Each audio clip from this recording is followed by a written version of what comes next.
Welcome, friends. This is a podcast series that we are calling Extended Conversations. They're mental health extended conversations. This idea for this podcast series was born following the Mental Health Breakfast. It is an annual event held as a fundraiser for Black Hawk Grundy Mental Health in collaboration with the Allen Unity Point Foundation. And so we have taken this last year, our Mental Health Breakfast featured a panel of experts, and we just did not have enough time to touch everything that we could have touched with all of those individuals. So we decided we wanted to give each of our panelists an opportunity to talk and dig a little deeper into a lot of the things that we just barely had a chance to touch on. So thank you for joining us today to watch. And Cami, my guest today is my sister, Cami Smalley, and I just want to thank you, Cami, for joining us for this podcast. Oh, my pleasure. And watch out, because when two sisters get chatting, they're going to have to add on time to their schedule. That's right. That's right. I think we would have filled more than the breakfast, even if it was just the two of us. Yeah, for sure. So Cami, at the Mental Health Breakfast, I think you remember, we knew we were short on time, so we didn't even do introductions up on stage. We provided everyone's background information around on the tables. It was printed out. So for the benefit of our viewers today, just introduce yourself, where you've come from and how you got to do what you're doing right now. Oh, thanks, Susan. And thanks for inviting me. You know, you were really visionary in your decision to include me in that conversation, because that's really cutting edge. I mean, we're just really starting to approach a time in the support of mental health issues with the inclusion of coaches, and we're figuring out what role do coaches play. And as we're finding out, they can play a really helpful role. I think that what you're seeing in the industry is that our mental health workers are overloaded, and it's hard for them to meet the demand. And you spoke of that demand at the breakfast. I got into coaching because I've always been interested in helping people thrive. You know, I've spent time as an athletic coach. I was an athlete myself. And then I've always been interested in a more holistic approach to that, even though sports performance was my gateway to thriving.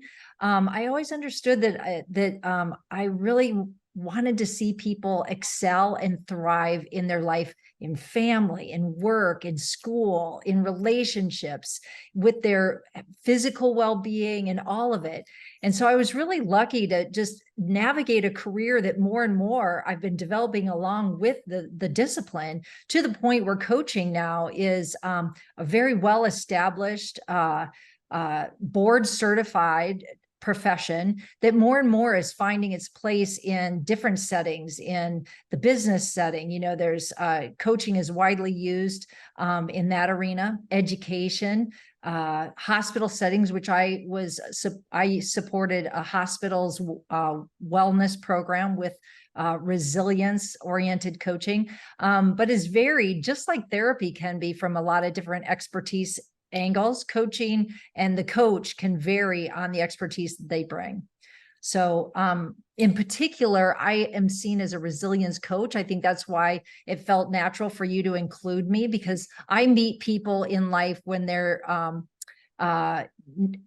when life offers challenges. You know, resilience is kind of that ability to cope, to endure change, to bounce back.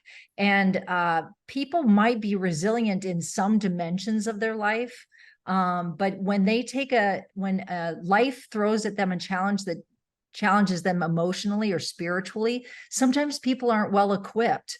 And so some of my expertise is in mindfulness, yoga, the body therapies.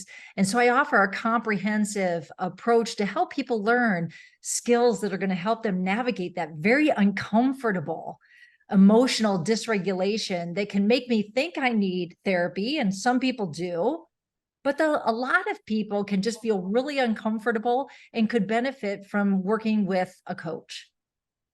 So Cami, I want to go back to when you first were talking about this path that you took to get into your resilience coaching, and you made reference to having actually coached. You know, you coached basketball. You've coached what for athletics? What did you coach? Mostly just basketball and track, cross country. Okay, so that's, I thought you coached cross country too. And I coached tennis and I coached basketball, and we were both coached, right? We were both coached all the way through school and then in high school and in college. And I can say, and I think you would agree, I loved being coached. I loved coaching. I also loved being coached. I appreciated having a coach, even in athletics.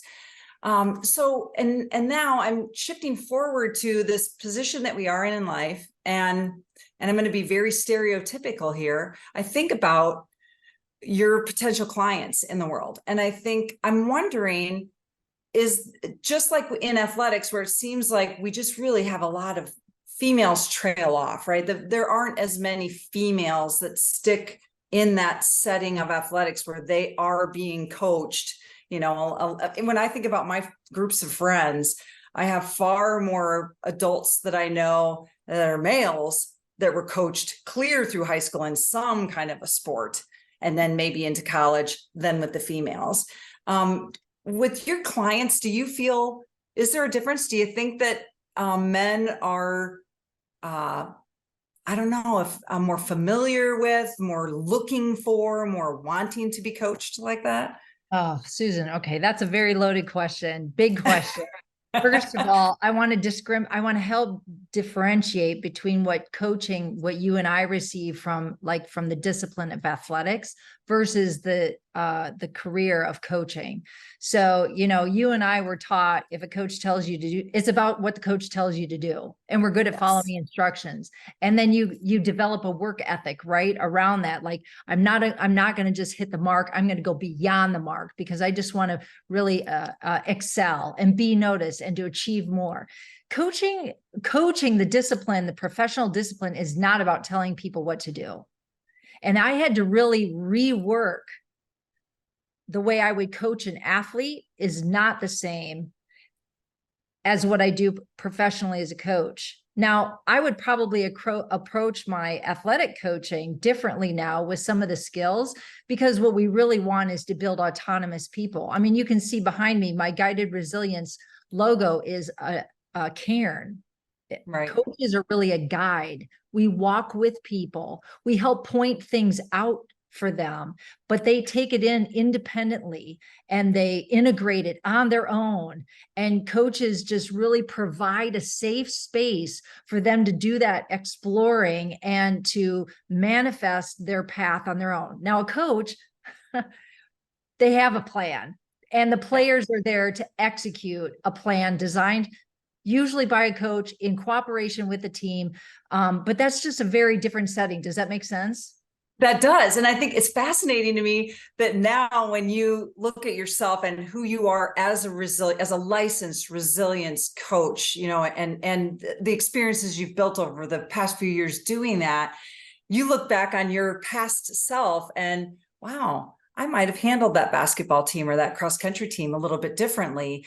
So you're taking this new definition of what this field of coaching is, and looking back on what we considered, coaching. Yeah, and I'm just going to correct one thing you said. Coaches are not licensed, at least not in the states that I'm familiar with. So it's not a licensed profession yet, but it is a board certified profession. So that is something that you want to look for, because a lot of people can take a weekend course and become a life coach and hang up a shingle, and some of them are great. But if you're looking for someone who has met some key benchmarks for ethics and scope of practice and evidence-based approaches to coaching, then that would be a board certified coach. Board certified coach. Okay. All right. That's good clarity.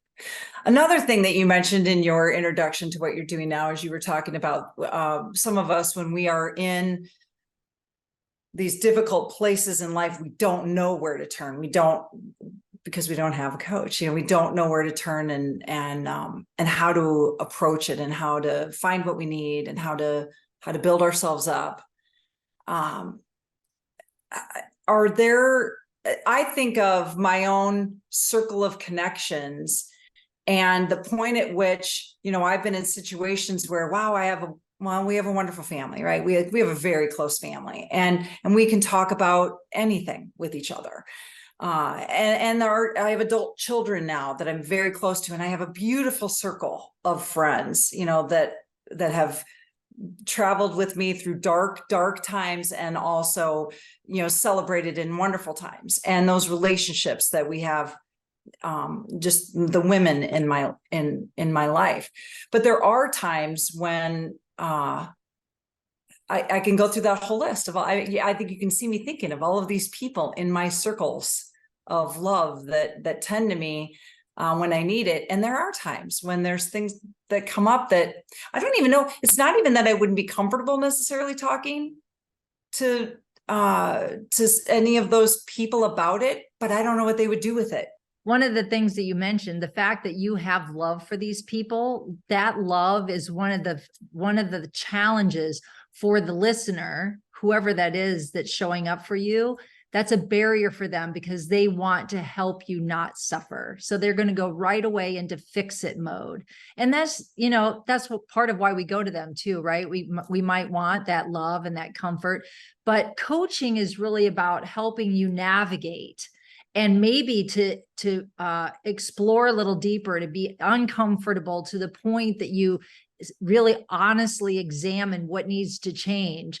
And our loved ones are not always the best ones to be able to have that clear lens. In fact, I don't even feel sometimes like I can coach my own children because that love connection is so strong. You just want to swoop in and fix things. And that bypasses some really important personal development work that a professional is equipped. There's just enough of a distance with a professional that they can hold space for you to really get your hands in the dirt and do the work that you need to. And the value of that is lasting, sustainable change so that you don't become attached to quick remedies, to just masking your discomfort with feel good. And then the real trick is to honor both, right? Like I'll call you, speaking of siblings, I'll call you when I want the comfort and the generosity of being with me in my suffering. Then I'll call other brother. Yeah. When I want a swift kick in the pants and telling me to get going, neither of which are, what a coach would do. But, sometimes people navigate that on their own. But I just wanted to distinguish those loving relationships are often not the best ones to give the support to be actionable in a way that's going to add to personal growth. I love that you made that point, because I think that, when sometimes we can convince ourselves that we don't need any additional person coming in there to help us with what we're going through, because we have all of these friends and all these family members, these siblings, and, extended network of people who just love us. Something else that you were talking about, Cami, that again, reflecting on myself, and I'm sure a lot of our viewers are not familiar with the whole Enneagram, what an Enneagram is, but I'm a 7.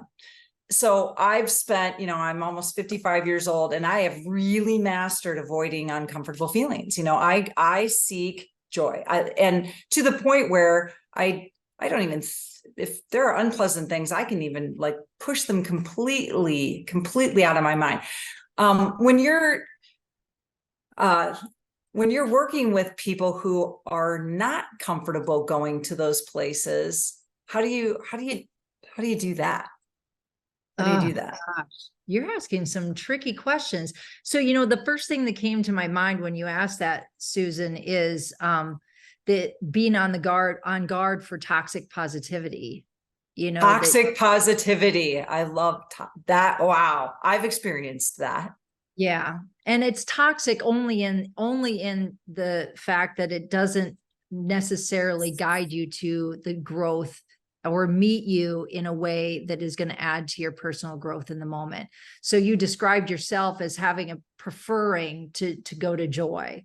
That's just your own self-work. But as far as in relationship with people, when we avoid the reality of despair, discomfort, frustration, disappointment, all of the things that are a part of all of our human experience, it can be detrimental to swoop in and just move people quickly to, it's okay, be happy. Mhm. And that is where I'm a strengths-based positive psychology coach, and that is not the job of a positivity coach. Positive psychology would encourage us to be present to the most difficult of our human emotions, and that holding space is caring and it's compassionate, and those gentle positive emotions are the ones that we're looking to. And in your own experience as a coach, it would be finding someone that allows you to experience those feelings in a safe way, that allows you to integrate and then move from there at an appropriate pace into the more desirable positive emotions. But learning from that, and mostly having the practice of accepting the moment as it is. I mean, that's a real skill, human skill, to be able to do that personally and in interaction with other people. And Hey, I Susan, want thinking about that, for people who are living with people who are struggling with mental health, often we don't know how to show up because we don't like stepping into the muck, because maybe we don't know how to solve it. We don't know what they need. And positive psychology would say, you don't have to know that. You're not there as a fixer. So that if you can just come to someone who is suffering and accept them as they are, just be present, just listen, just allow them to feel what they're feeling. And that your presence, your loving presence, that is the renewing emotion, the positive emotion that is serves the highest good, that won't deny the person their human experience of where they're at, and gently moves them to a place of, okay, this is my reality, and now I'm ready to work for moving in a more positive direction. So, in a couple of the other of our podcast interviews that we've done, we've been talking about how people get there. So, one of our, and this was even brought up at the mental health breakfast, Jordan, the substance abuse counselor, had his little catchphrase of "no wrong doors," and we explored that further with him. That oftentimes by the time someone is showing up for a substance abuse evaluation and then maybe subsequent alternatives for outpatient treatment or inpatient treatment or whatever, they've been maybe urged there, whether it's through a legal system or just through circumstances, maybe not always by their own choice. And we touched on that also with Chief Joe Leibold, and talking about interactions with people who are struggling in life with mental health, and often sometimes also substance abuse disorders, may end up getting arrested. And he even says sometimes that's not a bad thing. Sometimes that gets them to where they need to go. So on the resilience coaching side of it, how do we end up where we need to go to find ourselves a resilience coach and be able to tap into that resource? Well, that can vary place to place. Just independently, as coaching gains recognition as an option, it may come as from a professional, from a therapist, saying you could also benefit from a coach. And some coaches have that relationship with therapists, so it might come through that avenue.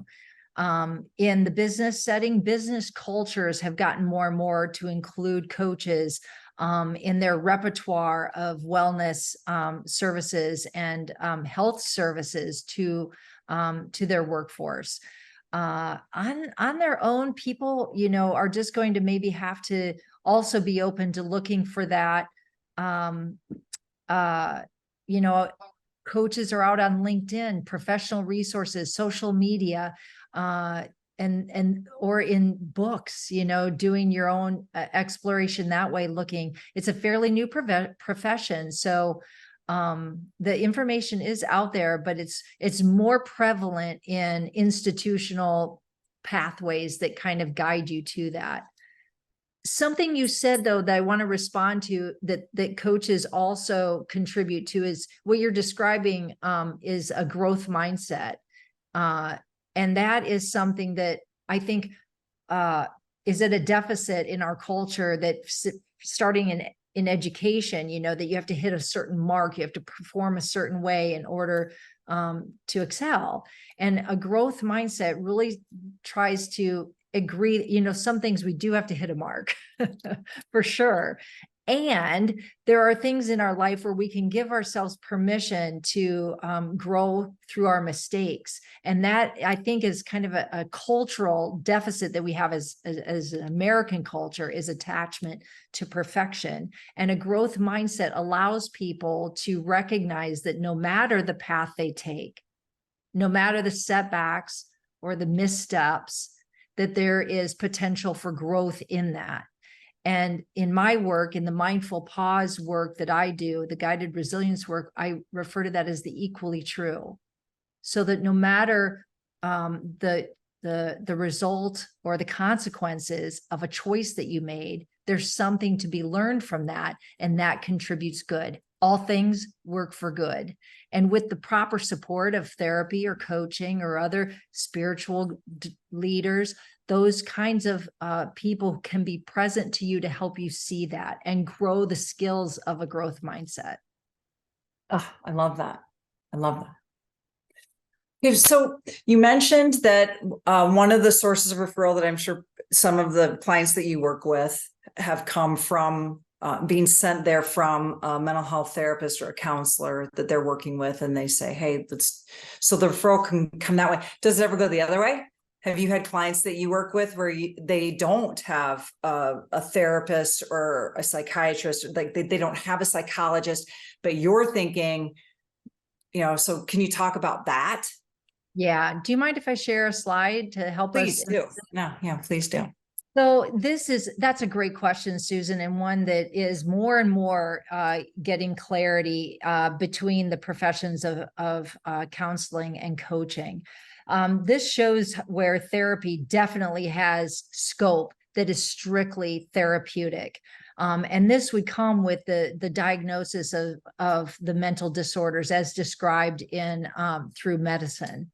And then you can see that people move along the continuum through normal mental health to a place where they're really becoming self-actualized, really living fully into them, into their life and their experience. And coaching, I have bracketed here, you can see that it moves from that place of normal to the place into a little bit of the purple there with the therapy. So coaching can overlap. And yes, coaches are trained to recognize when a person needs therapeutic support. And so here you can see that on the horizontal axis, this would be the mental disorder dimension that moves from, you know, the presence of multiple disorders and dysfunction and inability to be engaged in life in the way that's productive. And that the other end of that is low symptoms. So you can have a mental health diagnosis and be low symptoms and engaged in life. And then you see the mental health continuum from high to low. In the coaching psychology, this is described as flourishing to languishing. And we can work with people along that scale of flourishing and languishing. And someone can be really stuck or, you know, confused about my life purpose and all of that, but they have access to mobilizing, you know, their autonomy. They can think clearly. They have access to, you know, decision-making and discernment. And so those folks we can work with. When we recognize, go ahead.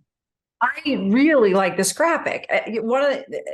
It's helping understand, and I want to hear more about where coaching slides into this. But what's very appealing to me from my background, the behavioral health counselor background, is that you're talking two different continuums. You're talking about the diagnosis of a mental disorder is completely separate from how's your mental health. So you can be in a state of really good mental health, but you still have that mental disorder diagnosis, right?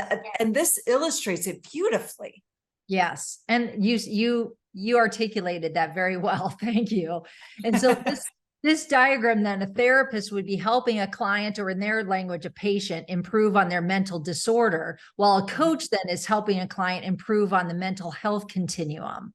And coaching is very separate from therapy. And we have some overlapping strategies that we use. Sure. Sure. But coaches must ethically not conduct therapy. And so there's a lot of ethics involved in how we communicate the kind of work that we're doing with our clients. We do not have patients, we have clients. And it's important for us to recognize as coaches the gray area, and those ways that a client to us would indicate that they need professional mental health support. And usually that looks like they're not able to be engaged in life in ways that they are used to. They're not able to perform at their job. They're not maybe even going to their job, or they're, outright having thoughts of self-harm. Those sort of things raise a flag immediately to a coach. And there are conversations that we have around the benefit of seeking therapeutic support at that point. Cami, can you talk a little bit about what that looks like when if you have a client that you're working with who is also the patient of a mental health provider, I think psychiatrist would be the easiest, because a lot of times the psychiatrist involved really is medication management. But beyond that, if they're actually seeing a therapist, a psychologist, or a therapist or a counselor, and then also coming to you as a coach, give me some examples of how that might look. Oh, it can look really great. I mean, because let's be real, therapists are really pressed for their time these days, right? And so the scope of their conversations really has to be limited to addressing the significant challenges that they have with their particular disorder. However, even in that environment, their holistic experience of their health and well-being is essential to resourcing them to follow through on that very difficult work. So conversations around sleep and movement and nutrition and supportive relationships, getting out into the world, following through on their action steps, those really fall in the realm of a coach being able to keep a person resourced so that they can do the work, the very difficult work sometimes, of addressing their mental health challenges. If I might share just a brief example, I worked with a client at once that was working with me simultaneously while getting therapy. And at one point, this client said at the end of a session, "Wow, this feels really good." She felt optimistic and really excited about her action steps that we had arranged for her to be committed to. And she said, "I really prefer this over my therapy. I might just do coaching." And coaches need to be able to validate, yes, this does feel good, and this is a very real part of you. And there's part of you that still needs the hard work of the therapeutic support that I am not equipped to address. So look at it this way, holistically. Let's keep you resourced with these feel-good wellness strategies so that you can show up to your therapist and do the hard work that is necessary for your sustainability of holistic health. Yeah, I can see where the coaching would be a more appealing setup. So in a confession to our viewers, Cami, I joined one of your classes. I want to talk about that too. After I share my little story of Flying Away, but the work that you do in groups, whether it's with retreats or in classes and that kind of thing, I want to go there too. But first I want to say, you and I talked about this ahead of time, before we were actually doing this interview today. And you had mentioned, when you have clients that you're working with who don't come, like they'll reschedule, they'll kind of, step away from their time with you, and you have in essence found out that the reason they did is because they weren't getting their stuff done. You know, you're talking about, this is fun, this is great, this feels good, but sometimes we just can't do it. And that was my own experience with you, where I had gotten to the point where I cannot do this mindfulness exercise twice every day for 10 minutes. I can't do it. I can't do it. And I don't even want to try anymore. And then I just slid away. Like I just stopped coming. And, to kind of share your thoughts on that as a coach from what I did and what you've seen with some of your other clients. Well, you're a perfect example. I write about people like you in my book with the high achievers and the overachievers. And again, this comes back to our the vulnerability of our culture being attached to perfection and achievement.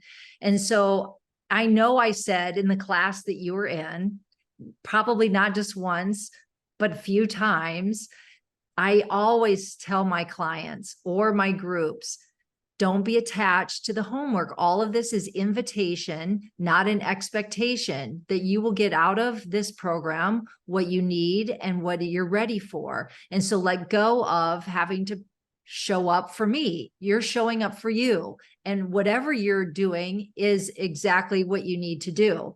So with that is an opportunity again to support the skill of being comfortable with a growth mindset, to being able to be honest. I didn't get anything done is the first impression. Working with a coach, had you showed up again, I would have been able to help you recognize that whatever you were doing, there were probably opportunities for you in that to be working on some aspect of presence, mindfulness, engagement, self-care. And so sometimes people are, their vision is clouded by judgment, an unmet expectation, and that limits their ability to grow from the reality of their preferences, what they actually did. Does that make sense? Yeah, absolutely. That makes sense. Yeah. You're not alone. I mean, I can repeat this over and over, but that just is indicative of how strenuously our culture has embedded this idea of you're not good enough if you didn't do what you're supposed to do, or Yeah. That achievement is only, meeting a certain expectation. The group thing I want to talk about a little bit. So, I've worked when I was working in behavioral health, we had both the mental health counseling side of our agency, and then we had our substance use disorder side of our agency. And one of the things that I preferred on the substance use disorder side was group work. I felt like there were, and all of the clients that we had that came to groups also had individual session time, with therapists, but it was embraced in that model. And I think even presently, that still is a part of the work done in substance use disorder treatment, that group together work. And it's really not on the mental health side. There really hasn't been much with that. Talk to me about what you love about the group experiences that you do in this resilience coaching, and just the different formats in which you're working with groups. Because you do both retreats and classes, right? Like to me, both of those would be considered kind of group work. Yeah. You know what? The main thing that happens in a group experience is the realization of our shared common humanity. And you and I know this story from our brother, Matthew. One of Matthew's most significant challenges was his isolation and his thinking that his suffering was unique. And that kind of isolation is really, really difficult. And so I love group work because it is a very visceral experience of seeing and hearing from other people, I'm not alone, that this is other people. The other reason I like it is that, again, we're going to come back to, as a coach, I'm just holding space. And I have some teaching that I can share. There's some skills, evidence-based skills that I can share, but some of the most profound wisdom comes from the shared experience, and it magnifies the learning. So while client participant A is maybe working on their nutrition, and participant B is working on their relationships, their learning is magnified by hearing the insight and wisdom of another person's insight. And so I feel like I'm working, like if it's a group of 5 or 10, my work is amplified. I can take in the wisdom that feels appropriate from other people's lived experience, based on this idea of common shared humanity. Their work is my work is their work. And so I can then test it. I can bring it into the laboratory of my own experience and test it against my own experience. So I would say that is probably the biggest thing, is the shared common humanity. Now, the other thing that I would say, and this comes from a recent yoga class. So in yoga, I always make the invitation, I will guide, you choose. So I teach at a retreat center. So I see different classes every week.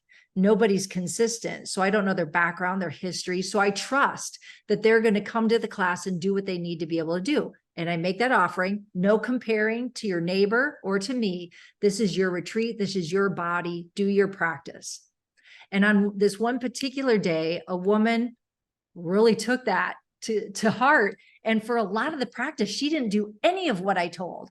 She sat, and at some point she had a hand on her heart, and she just moved one arm and was breathing. Sometimes she just went quiet and went down into child's pose.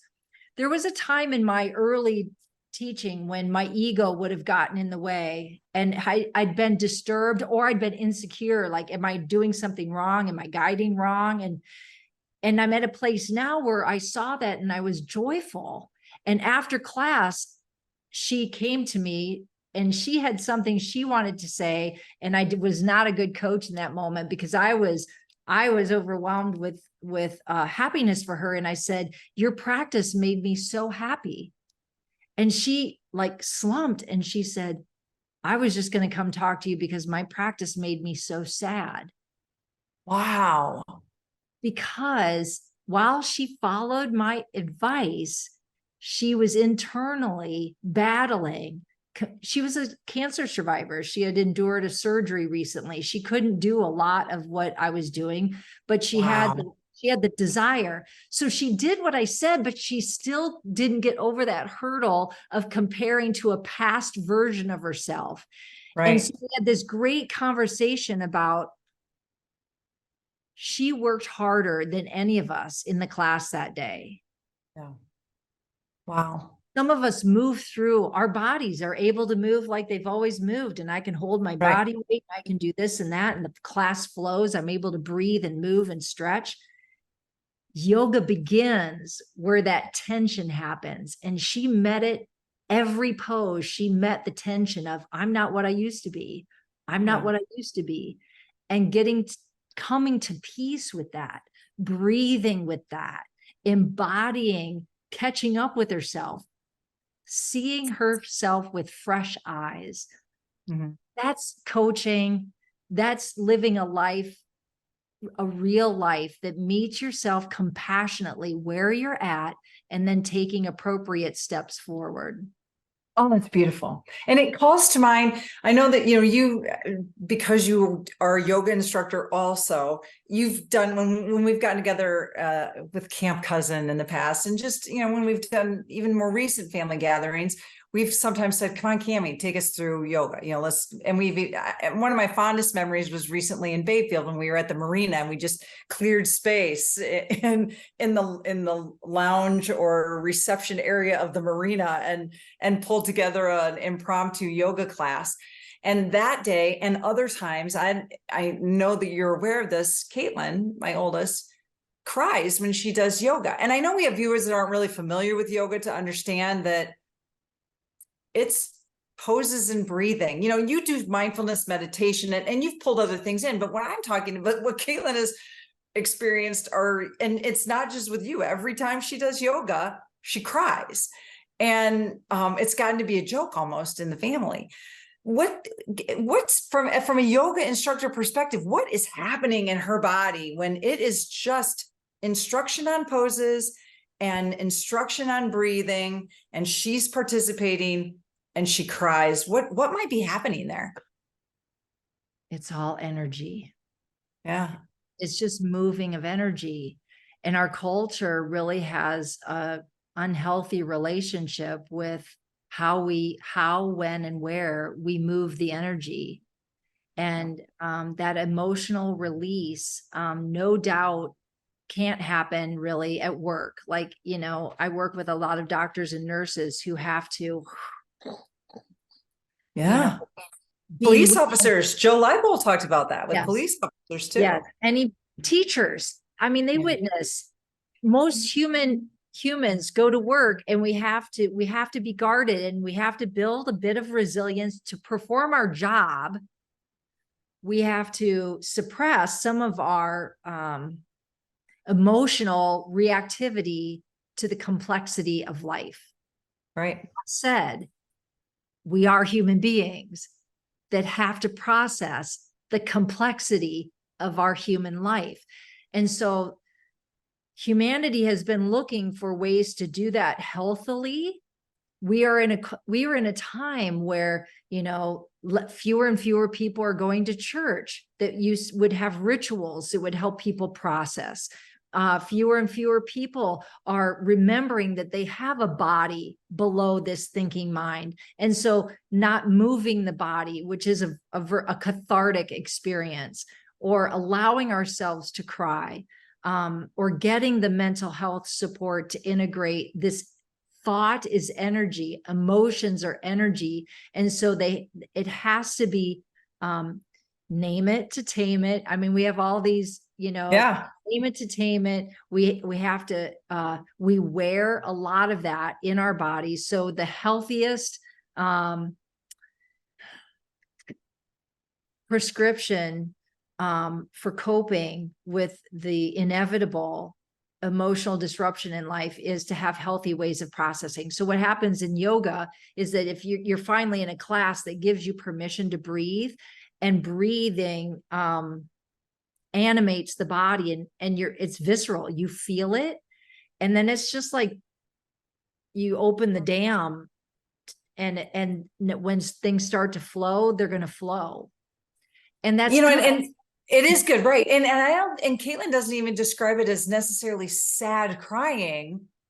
It's just crying, which I think is interesting because we have both tears of joy and tears of sadness. She experiences tears, and I don't think she can even say that it's necessarily joy or sad. It's just she cries. And you know what, Susan, that brings up a point that a real skill for anyone on the continuum of health and well-being is to get to know who your teachers are in body, mind, and spirit. And on my website, guidedresilience.com, I have a resource that is your stress warning signals. And I kind of wish now I wouldn't have called it stress warning signals, because it's just the ways that your body communicates physically, emotionally, cognitively. So there's a variety of ways, and we need to know those teachers. So while Caitlin may cry, another person may become irritable, or another person may feel it in their body as a back pain or a gut upset. Something that I think is the beginning of self-awareness is being able to know who your teachers are. Caitlin, it's crying. For Cami, it's irritability. That's partly why I went into mindfulness, was to try and first know and then tame that part of me. The reactionary, explosive, just, and mindfulness was that gateway to give just a little bit of a gap, to allow something new to flourish, not my kind of natural tendency, but to be able to execute autonomy and to discern, how do I want to show up? All right. Wow. I want to go in that direction too, but something else that when we were talking about energy, I believe it was you that had talked to me about, they have found a way to measure actual measurable energy outside of our body that is created by what's going on inside of our bodies. Well, And your heart math thing too. I mean, those are both things that come to mind that I know you have wonderful things to share about those. So I just want to open up those well, I mean, topics. you could go a little, you could go a whole range on the unseen, measurable and immeasurable energy off of the body. But in the evidence-based world, we know that the heart creates energy, magnetic energy by its work. It's a functioning, it's a pump. And so you can measure that work off of the body up to 6 feet. I mean, we put EKGs up to measure that. The heart actually is much a stronger energetic pulse, measuring up to 6 feet off of the body versus the brain, which is a couple of inches. Wow. And one of the really fascinating things about heart math and understanding the way we function as human beings, and this is why coaching and therapy are so important, because we see the world by how we feel. And the heart actually sends more, it's called afferent messages. There are more afferent messages going from the heart to the brain than efferent messages from the brain to the heart. So we need to be equipped as individuals, healthy individuals, to be able to name and tame our full spectrum of human emotion, the very uncomfortable to the very pleasurable. I mean, let's face it, that's part of, the substance abuse issue, is we have to also be able to put boundaries on our pleasure seeking. Right. And so there's attachments there. And this is all about, a mantra in my coaching is more and more becoming a master of moments, not a victim of a day. So I don't have to think about 5 years from now. I just have to take care of this moment, make the right choice in this moment. And then the next moment and the next will take care of themselves, as I just have clarity on who I am, what I value, and choose right now to stay in alignment with that. So being a master of your moment, one of the things that I'm asking each of the, in these extended conversations that we're having, one of the things that I'm asking each of our panelists is, what do you do? How do you keep yourself? How do you take care of your own mental health? And I absolutely think that being a master of the moment is what, that's a way, right? So what do you do, Cami? How are you a master of the moment when you come to those challenging moments? What works for you yourself? Not what do you recommend to clients? Not what would you tell someone else, but what, in your own experience, what works for you? I kind of want us to be sharing those things with our viewers.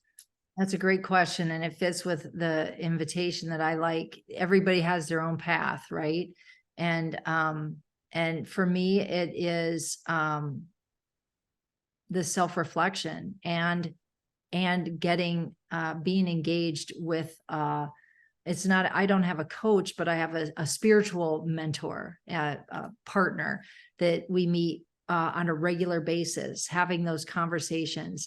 And so having that personal reflection time and training the personally, my biggest challenge is to self-remember and not identify. So earlier you mentioned that you'd identify. Self-remember and not identify. Okay. I'm sorry. I did get that in my head. Yeah. Self-remember. And I'm going to back up first. This is mindfulness, but you asked what works for me.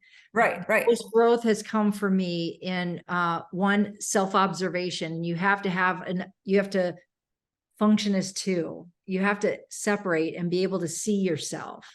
You have to be able to witness how I'm moving and acting and being in the world. And that's an observer stance. And then to then not be identified. And so earlier you mentioned that you know your Enneagram, and there's so many ways that we can get to know ourselves: personality, Enneagram, tendencies, upbringing, culture, roles, all the ways that we function in the world, genetics. So all of that is important to learn and then not identify with. You learn it then to be able to be above it, separate from it, observe it, so that you're not identified, because what that does is it keeps you in a box. Right. And one of the limiting things about growth is thinking that I'm trapped in this identification. And one of the most freeing things to embody is our limitless potential, and self-remember that every individual is perfect and whole, no matter what level of mental health or disease or languishing or flourishing. We can be all over the map on those ways of being identified, but fundamentally at our core, making peace with the essence, the unchangeable core of you that is the observer of all of that. For me, that is the bedrock for them being able to mobilize all the other things that make me healthy and vital and well in life. Fundamental is growing that awareness. You just used the part of your description was being able to mobilize.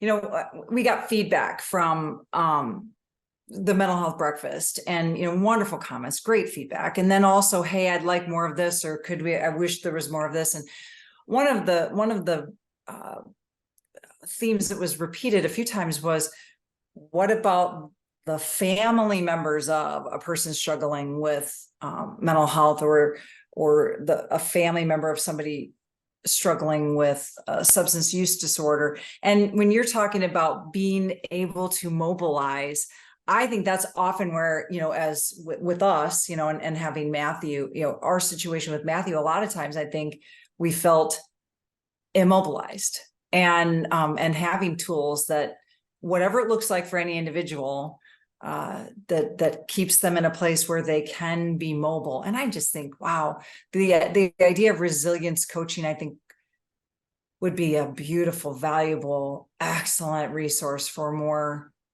family members of those who are struggling with mental health disorders. One of the lessons in mindful pause, and this is one that people come up with in life in some version always, is recognizing what is within my control and what is not. And making peace with what's not in your control, and realizing that you have to mobilize what's within your control, which is your reactivity. How is that going to touch you? How is that going to impact you? And that that's a very hard thing when you're desiring to want to change someone, support someone, maybe when they don't want your support. That's very tricky when you are the loved one of someone suffering, is making peace with what's outside of your control. So looping that one, this is just kind of a nice transition, because I wanted to mention how you teach a mindful pause. And one of the other things that we've done at the mental health breakfast, then also in these podcasts, is I try to toss a challenge out, toss an action out to our viewers. And so I'm wondering, Cami, right now, if we could do that, maybe if you could walk our viewers through a mindful pause and form it in a way that is a call for mobilization for them. What are they going to do now that they've spent this time with these two sisters, taking our extended conversation? Maybe you can take us through a mindful pause, and we can mobilize them moving forward after joining us today.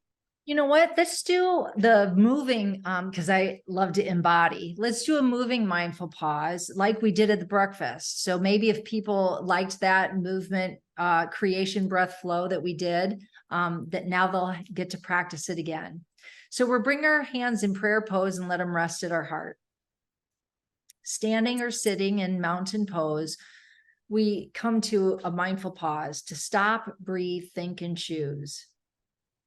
We stop in mountain pose to remember our groundedness and our resilience.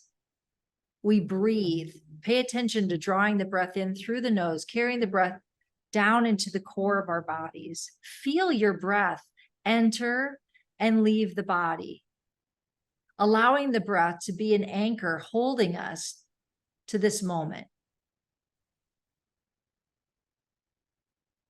Breath is our companion. It begins to shift our physiology the moment we settle into the breath. Let's balance our breathing. 4 or 5 counts to the in-breath, balanced by 4 or 5 counts to the out-breath. Restoring balance to the autonomic nervous system.